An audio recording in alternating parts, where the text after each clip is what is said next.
শতাধিক নগাই অস্ত্ৰ শস্ত্ৰৰে প্ৰৱেশ কৰে অসমৰ ভূমিত দত্তপনি চলে নগাৰ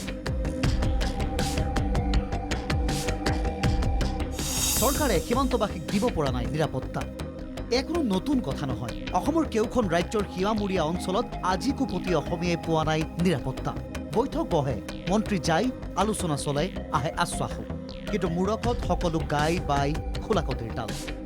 অসমৰ ভূমিত এইবাৰ আকৌ চলিছে নগাৰ দত্তপনি শতাধিক নগাই অস্ত্ৰ শস্ত্ৰৰে প্ৰৱেশ কৰি লৈ গৈছে পশুধন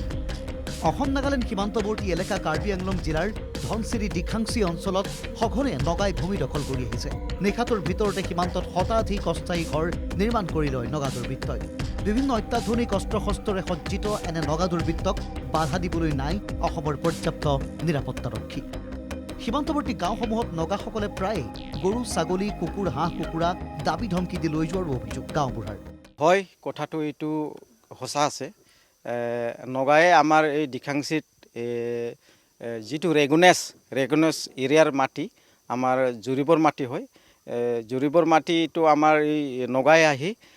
সিহঁতৰ মাটি বুলি সিহঁতৰ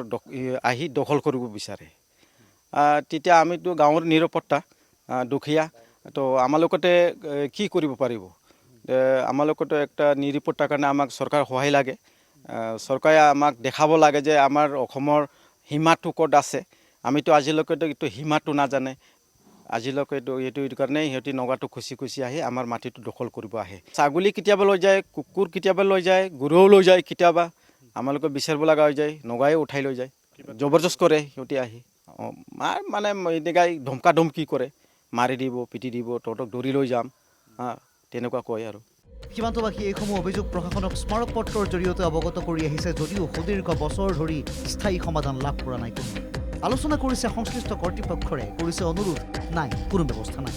গাঁওবাসীৰ দাবী অসম চৰকাৰে বিবদমান অঞ্চলসমূহ চিনাক্ত কৰি স্থায়ী সমাধান কৰক কিন্তু প্ৰশ্ন হয় কেতিয়ালৈ সীমান্তবাসী ৰাইজে পৰিত্ৰাণ পাব নগাৰ উপদ্ৰৱৰ পৰা ঊৰ্ধ্বতন কৰ্তৃপক্ষৰে আলোচ কৰিব নোৱাৰেনে চৰকাৰে